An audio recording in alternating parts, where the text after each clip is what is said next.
The Soul Exchange. I was writing the most terrifying chapter of the horror story I had ever created. The fog rolled in so heavily that the beams from their flashlights could barely cut through more than a few steps ahead, leaving every tree standing within the mist to resemble a silent figure patiently watching them, while the air grew colder with every passing moment until each breath felt like shards of ice piercing their lungs.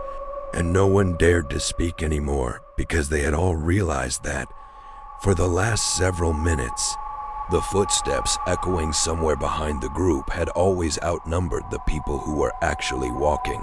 When they finally stopped to make sure no one had been left behind, the footsteps stopped with them at the exact same instant. But the moment silence settled over the forest, a woman's whisper drifted through the darkness, so softly that it sounded as though she were breathing directly into their ears, warning them never to turn off their flashlights.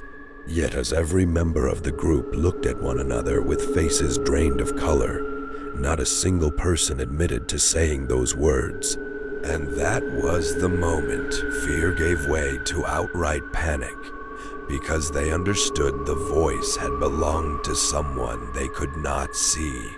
As the fog shifted almost imperceptibly, the figure of a woman with impossibly long hair emerged from within it, standing with her back turned toward them in a white dress stained with spreading patches of black that looked like fabric left buried beneath wet earth for years. And although she remained perfectly motionless, every person in the group felt the crushing certainty that she was watching them without ever needing to turn around, until one of them finally gathered enough courage to shine a flashlight directly at her, only for the figure to vanish in an instant without leaving behind so much as a sound or even a shadow. What appeared instead were wet footprints slowly forming across the forest floor, one after another, as though someone invisible were walking toward them, until the trail finally ended at Arga's feet, and in that same instant, he felt icy fingers brush the back of his neck with the gentle touch of a corpse freshly lifted from the bottom of a river. Yet when he spun around in panic, there was no one standing behind him. Before they could make sense of what was happening, every flashlight began flickering at once as a sickening stench rose through the air, thick with the smell of freshly disturbed graves, and then, from every direction at once, came a faint laugh that slowly grew louder and louder until it filled the entire forest, while the trees that had stood perfectly still only moments before began swaying without the slightest breath of wind, making every one of them feel as though the forest itself had awakened and was quietly sealing every possible path of escape. When every light finally died at the same moment, they could do nothing except stand frozen inside a darkness so complete that they could no longer see their own hands, while dozens of footsteps began circling around them in perfect rhythm, moving slowly yet relentlessly closer, until every step stopped together, and the silence that followed became infinitely more terrifying than any sound that had come before, because a whisper reached Arga's ear and told him they had wandered far beyond where they were ever meant to go, and before the night was over, one of them would never return as human. A few seconds later, every flashlight sprang back to life on its own without a single hand touching it, revealing dozens of human figures standing motionless in a circle around them, their bodies caked in wet soil and every pair of eyes nothing but endless black, while each face slowly began changing until every one of them wore Arga's face with the exact same smile. And then every figure spoke at once without a single mouth moving, saying that only one of them was real now, while all the others were merely reflections waiting for another body to carry home.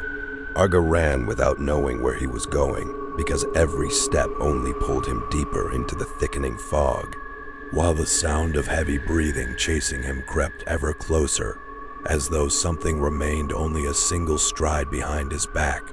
And when a distant light finally appeared ahead like the promise of an escape, He stopped abruptly because his four friends were standing there with their backs turned toward him, perfectly still, their clothes soaked with mud and their heads hanging low as though they had been waiting for him to come closer.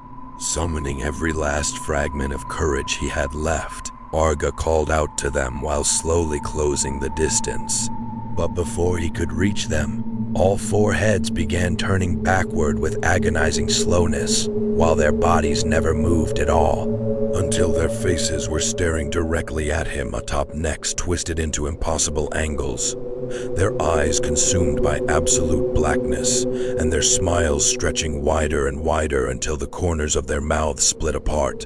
And from all four came the same voice speaking in perfect unison, telling him that no one had ever truly escaped this place, because everyone who returned home was nothing more than an empty body borrowed by something that had always lived inside the fog. Before Arga could even take a single step backward, the fog surged toward him and gathered into dozens of figures whose faces gradually transformed into his own, while his four friends slowly raised their arms together and pointed directly at him without losing those impossible smiles, until every trace of light vanished once again and the darkness swallowed everything without leaving behind a single sound. And from that night forward, no one ever learned whether Arga had truly disappeared inside the forest, or whether something else had walked out wearing his face, patiently waiting for the next lost soul to wander into the same night. I reached for one final sentence to bring the story to its end, but my fingers suddenly froze above the keyboard, refusing to move no matter how hard I tried, while my mind emptied without warning.